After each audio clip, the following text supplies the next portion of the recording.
Today we are taking a look at a brand new addition to Horizon. The Porsche 964 Turbo S Leichtbau, one of the rarest cars Porsche has ever produced.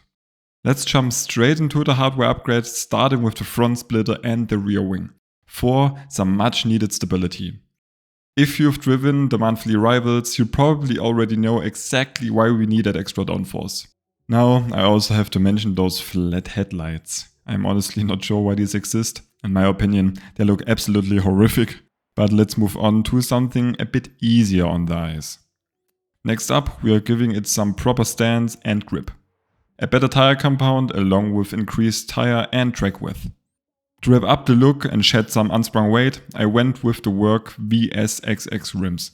They perfectly match the aero of the car, and I decided to stick with the stock rim size to maximize both performance and aesthetics.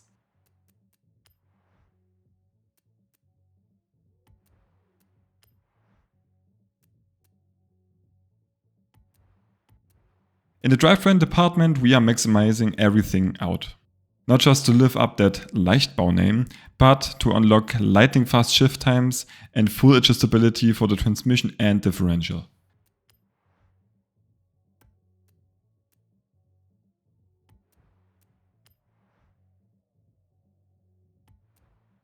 For platform and handling, we are leaning even harder into the lightweight theme with race brakes and, this time, only a sport weight reduction. We are also throwing in some race coilovers and anti-roll bars for maximum tuning flexibility. Since our target is the top of A-class, a chassis reinforcement isn't necessary and would just add useless weight. Since pure weight reduction and handling upgrades can be as boring as dry bread, we need a spread to go with it. In this case, a modest power boost of around 20 to 30 HP. The extra zest comes from a better sounding exhaust that is also lighter.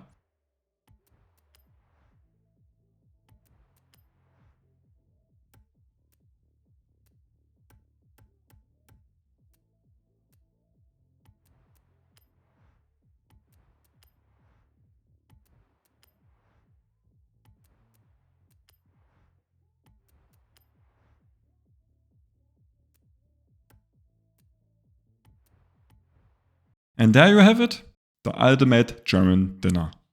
Since the space build gives us a fantastic starting point, the actual fine-tuning only requires some discrete, precise adjustments. If you overdo it here, the car will completely lose its balance and end up slower than stock. First up, tire pressure. As always, I'm targeting a hot tire pressure of 2.2 to 2.3 bar, which is right around 32 to 33 psi mid-race. To get those rear tires heated up right off the line, I lengthened first gear a bit.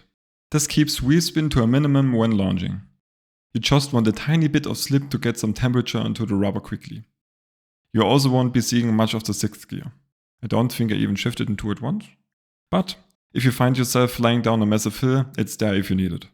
The rest of the gearing feels amazing and suits the Turbo S unexpectedly well. Moving on to the alignment. There are no major surprises here. We run more negative camber in the front than the rear, and a touch of toe out to help the car rotate. I backed off from that full 7 degrees of front caster, though, because it made the steering feel way too twitchy and hectic. Just like my recent Audi R8 GT build, the anti-roll bars are a bit on the softer side. Stiffening them up just made the rear end snap and break loose during quick corner combinations. The springs follow a similar philosophy. They are on the softer side and the ride height is fairly conservative. Slamming the car completely low just didn't feel right, and it almost felt like the chassis was scraping the tarmac. Even if bottoming out isn't fully simulated, raising it slightly made the car feel significantly more stable. Dampening is soft as well. I always try to stiffen things up initially, but I realized quickly, just like this time, it doesn't always work. With this softer setup, bumps completely disappear and the mechanical grip in higher-end corners is phenomenal. The aero gave me a bit of a headache, because it had less of an impact than I expected. I actually set the aero before touching the ARBs and springs, and then I was wondering why the car was snapping on medium turn-ins but understeering on corner exits. Once the suspension was dialed in, the aero settings fell right into the place. These values offer a perfect blend of turn-in response and high-speed grip, but feel free to tweak them to your liking. Same goes for the brakes. The balance is shifted slightly towards the front to assist with kind of trail braking, but you can lower this if you want an even sharper entry. Speaking of sharp entries, leave the differential alone. I know these videos look like I was completely drunk when making them, but logging it up any further just made the rear end slide out without giving us any extra rotation. It's simply not just worth the trade-off. In the gameplay coming up, you'll see me miserably throwing this Porsche around Hokubu and the Legend Island circuit. I originally wanted to show you how easily the setup handles in the rain thanks to the street tire compound. You might need to short shift occasionally to keep the revs managed, but the overall stability makes it highly viable in wet conditions. This time I don't even need to defend my part selection because my goal was simple.